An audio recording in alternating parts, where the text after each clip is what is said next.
Andy, welcome back to RaithTV. It's the start of a new year, and as we ordinarily do, we get back in front of the camera. Your chance to speak with RaithTV, but also to the benefit of our wider sport. How's things? Yeah, all good, all good. Apart from some same as everyone else with the lurgy and catching that. So yeah, apart from that, all good. We're going to look back a wee bit. We'll see where we are now, and then of course we're always about what's coming next. Looking back at 2024, high points, low points in terms of the club. What stands out? Lots of high points, I would suggest. Obviously, the achievements of last season and some of the experiences and some of the feelings that we all shared out there and on the road, it was, will live with me forever, and I'm sure many Rovers fans would say the same. So probably too many to kind of pick out. Low points, I personally don't think there have been that many. Yes, there's been frustrations, of course, from how this season has started, but I think we're pretty fortunate for this year that we've got a lot more highs than we have lows. What about you personally? Any regrets? What were the personal moments of pride? Yeah, no regrets. I think I've said that many times. I think you make decisions that you think are for the best of the club at different times, and there's different reasons for doing so. I think if you always maintain that, then I don't think you can have regrets. Yes, there's learnings from certain decisions and certain things that have been done and are continue to be done, and we'll learn from them and we'll be better. We make mistakes. We're not scared of making mistakes. As an ownership group, as a board of directors, we're not afraid to make mistakes. We're trying to build a sustainable football club. That's hard. You don't get everything right, so we'll continue to make mistakes and we'll learn from them and we'll be better as a result of those mistakes. I'll ask you for a wee bit of personal reflection. What did you learn about your own role and the way you service these responsibilities? Yeah, I learned a lot, learning every day. I've learned this morning different things. It's nature of the job. I think I've kind of grown as a person as well, not just in my role as a CEO. I think I've learned to be I thought I was resilient as a player, but I think I've gained a little bit more resilience as a CEO. It's the criticism, it's natural, it's what you sign up for. It hurts. You try and sort of avoid it, but you see it and you hear it even when you are trying to avoid it. But again, I think what the biggest thing I've sort of learned is it's my responsibility, it's our responsibility to remain calm, not get too emotional, and just continue to make the decisions that we feel are for the best for the club. You previously told me about waking up with a real joy. Do you still have that spring in your step, or of the public demands, the criticism and everything else that comes with life in the goldfish bowl of football? Is that stunted enthusiasm in any way? No, it hasn't. No, there's I'm human, I wouldn't lie. There's days and there's times, and especially when you're not winning or you get beaten on a Saturday, there's times where that enthusiasm a little bit less. But no, I still bouncing along that M8 every morning at the crack of dawn, and can't wait to get to my work. And because I see what's round about us, I see the improvements that have been made, I see the difference in the club. The club is unrecognisable from when we walked in. There's still a lot of good people that did a lot of good work before, yourselves included, but I see how far we've come, and that fuels that enthusiasm. We often speak about legacy much further down the line, or when there's been a change and people have kind of moved on. But I think legacy can affect the here and now. What do you think the standout contributions have been that your ownership group have made to Starks Park and the wider community of Raith Rovers? Yeah, a few things. I think the culture. I think when we walked in here on the 1st of May 2023, I don't think it was a place that people enjoyed coming to, whether that be staff or supporters. I think there was different degrees of enthusiasm for being involved with the Raith Rovers.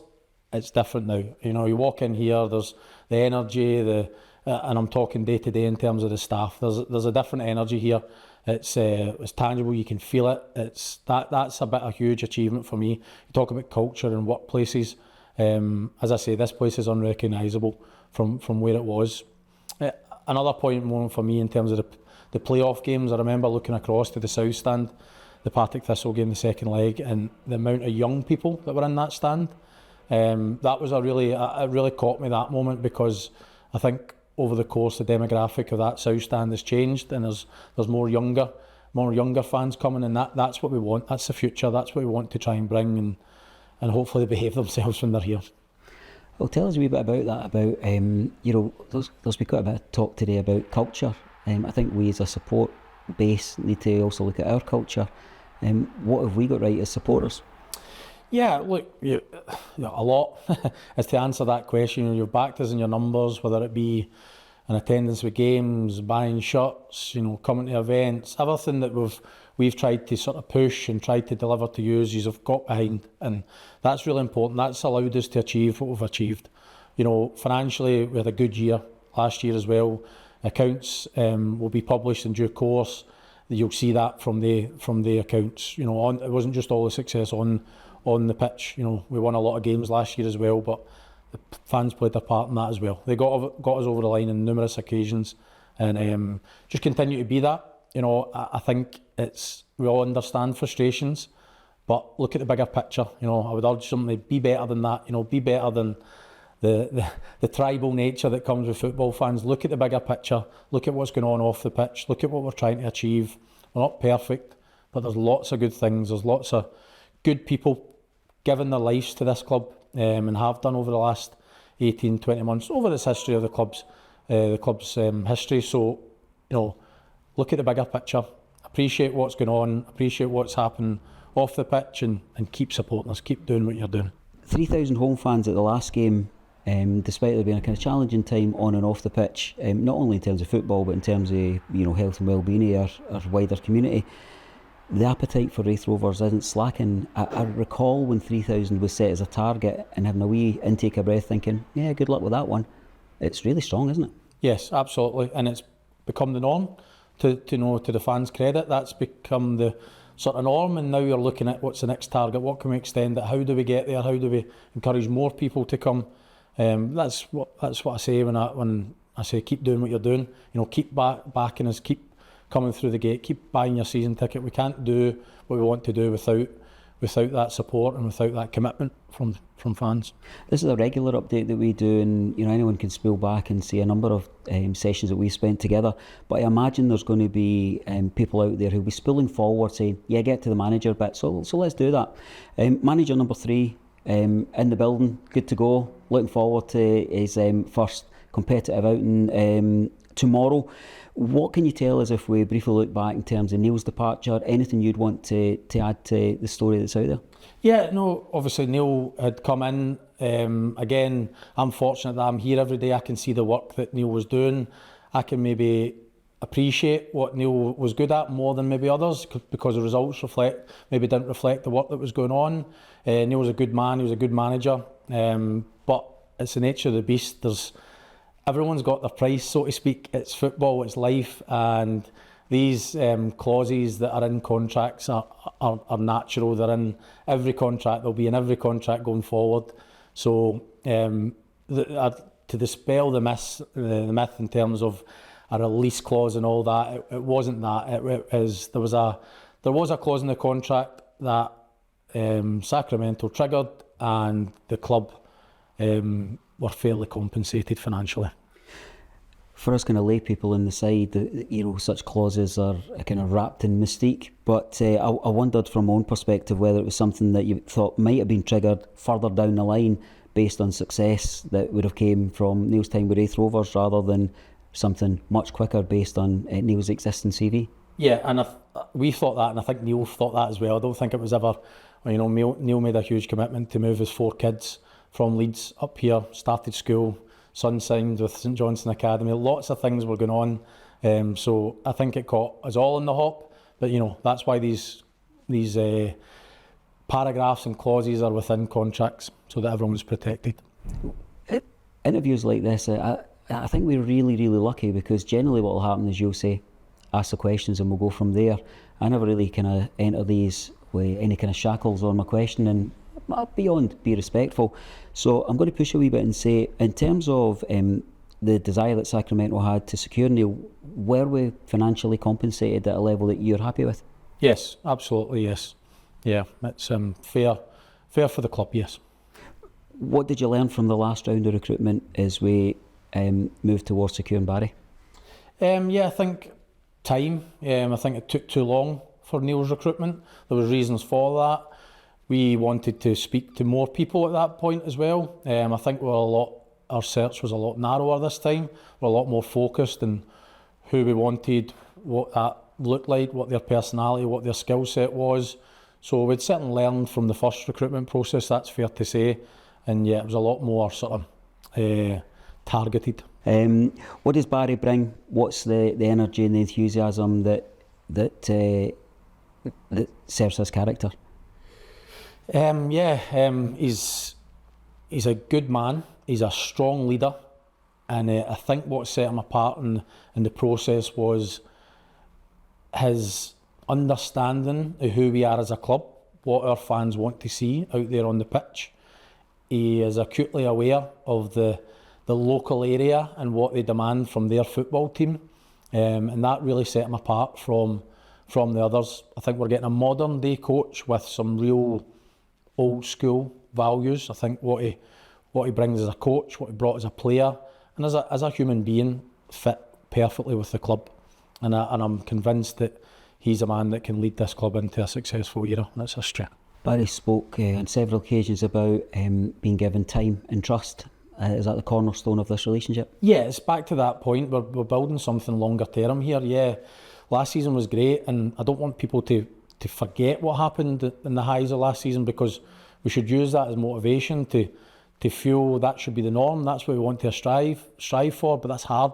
But we're very much long-term thinking. We're very much looking at the long-term future, hence why we've made decisions that we've made in the past.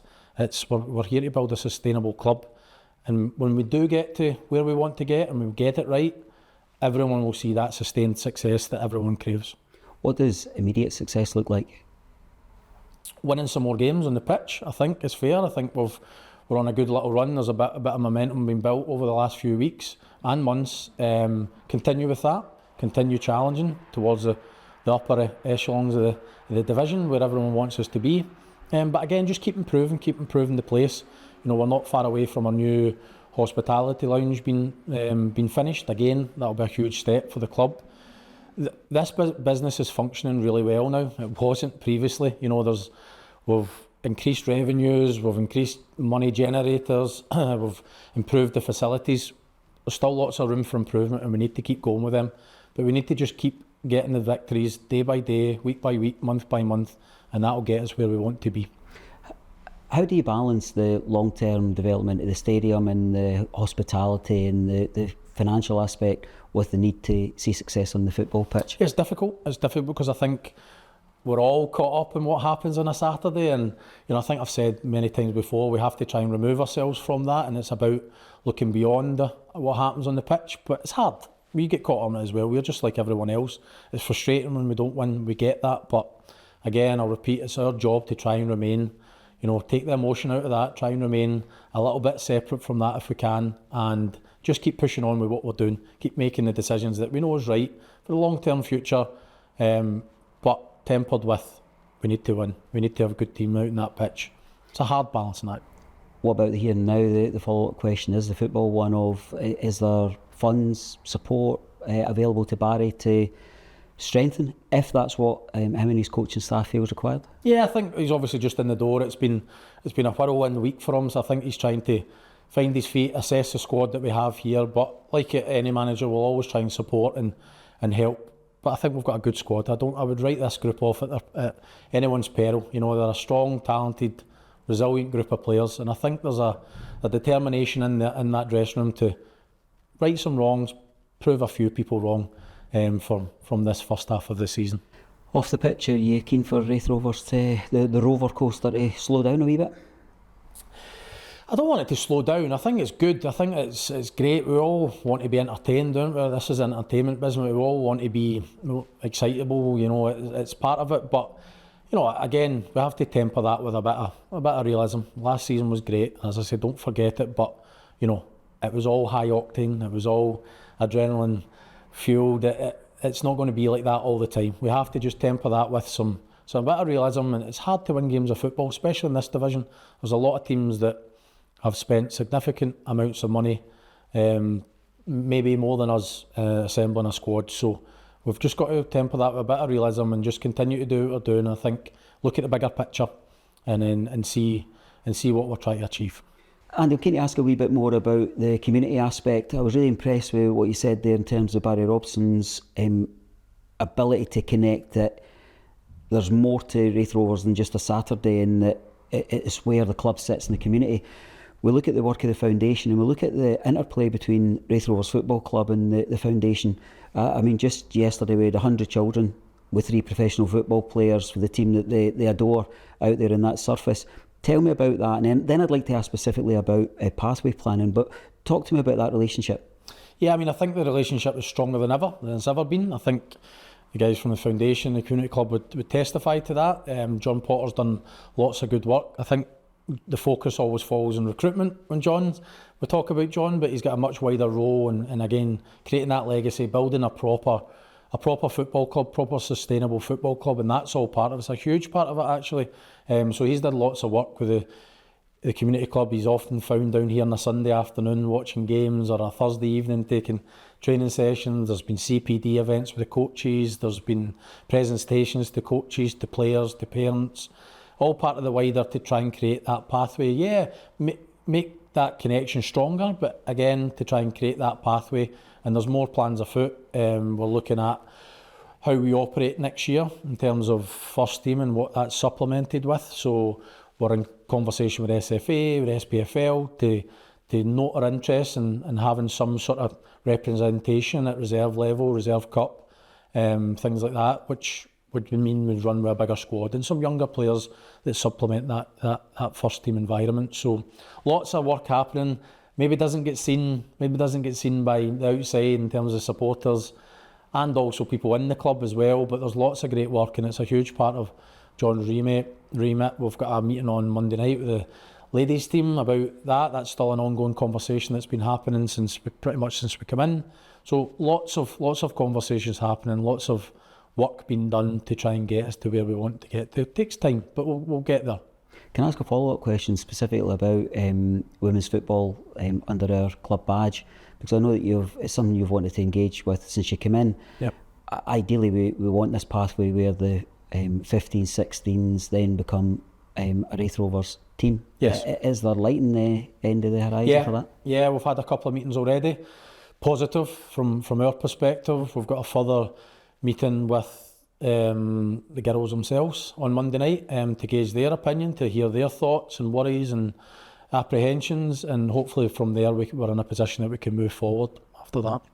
Beyond the kind of pathway in terms of signing players that might go on to play for the men's first team and getting the women's team back under our badge, what do you see in terms of the wider reach of our football club? But I think that across Scotland, football clubs offer so much to their communities. They do, and I think that's probably taken for granted. Everyone's caught up in league tables and what they see in the TV, but I think that the unknown part that comes with a football club is huge. It's the most important part, that we're here to serve our community. That's fundamentally what a football club does. It's here to make people happy. I've said that before, and we'll continue to try and get better. I think we've made improvements in that area, but again, we want to keep getting better as our new initiatives, as our new projects. We've got a good working relationship with JJ and the foundation. And again, I think they feel our full support on a daily basis, which can only make them stronger as well. And we'll be as strong as they are as well. So again, lots of good work on that front in terms of just embedding ourselves even further into the community than we already are.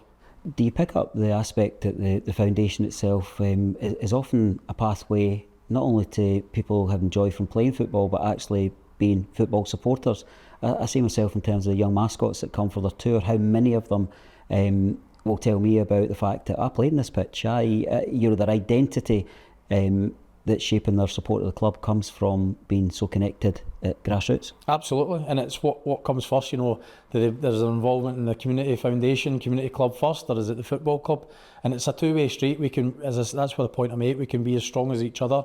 We have to keep creating these links and creating these opportunities, because that's what it is at the end of the day. Whether you want to just be a recreational footballer, then there's a place for you. If you want to be a pathway, then we have to create that opportunity as well.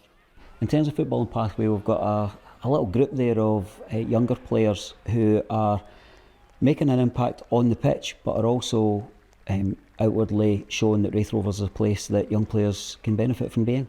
Yeah, and it was a conscious effort, the recruitment last summer, that we wanted to bring in a younger profile player. I think our squad is you know, it's up there with the kind of oldest in the division. It was a conscious effort that you can't beat a bit of experience, but there's also good that we target and we have a different demographic within that squad, and very much to contribute now, but very much with one eye in the future as well. So we were able to sign 2 or 3 like that to add to what we already had here, and we'll continue to do that. It'll be part of, maybe not this window because it's difficult, but it's certainly part of the summer window that we continue to target these types of players and these types of profiles that can stand us in good stead and come along that journey with us with many years to come. And that cohort can only really grow with a wider financial security of the club. Yeah, and they have done. You can see being part of, you know, being around these experienced guys that I touched on. You can see how much they've developed in a 6 months short space of time. It brings them on as well. They're learning every day on the pitch, off the pitch, how to live their life, just growing as adults, growing as young men, and it's great. And that's what we want to do. We want to continue to create these pathways, and it doesn't always have to be from the community club. There's different ways of having these types of players within our squad. In terms of the physicality of Starks Park, we've seen changes with the 2711 lounge behind the south stand. Any discussions with regards to the 200 club potentially linking in again? Yeah, we would like to. The invitation's still there. We didn't choose for the pathway to go down that way. I think we thought we'd take the emotion out of it, let the dust settle. We wanted to do some work in there, which we've now done. There's still a bit more to do in terms of decorations, sort of graphics on walls and things. The festive period just sort of curtailed those a little bit, but there's still a bit more work to do and making it a even nicer environment. But yeah, absolutely, that we want to continue how it's always been, and we'll try and make that happen. Talk to me about the wider stability of the club. You mentioned record numbers of supporters through the gates. We've just seen the graphic coming out earlier this week. Hospitality is doing really well. Local businesses are re-engaging. You've got the business club, Club 1883, and the jerseys are all being signed up for. Where are we currently in the wider financial aspects? Because we've seen clubs not so far from here really struggling. Yeah, I mean, it's a long-term fight, if you like. To be sustainable at this level is hard. There's not, and still challenge at the top. It's a well-known fact that the teams get promoted from this division do so at a loss. We finished second last year and we made a profit, which is a huge achievement and testament to the support we received from the fans. So it's a long, ongoing fight. We want to be financially stable as a club, and we'll continue to fight with that every day. But it is a fight and it is hard work, and we need to continue to do what we're doing and do better, and keep the support on our side and keep that support coming week in, week out. What's next? The new manager settling in, get his feet under the table, first game this weekend. Excited to see it. I've managed to catch a little bit of training today. I'm looking forward to the game tomorrow. We're on a good run. The players are in good mood, and just continue on with that run of form. Try and keep winning as many games as we can, see where it takes us, and just keep chalking off and keep trying to catch that team that's immediately above us and see where it takes us.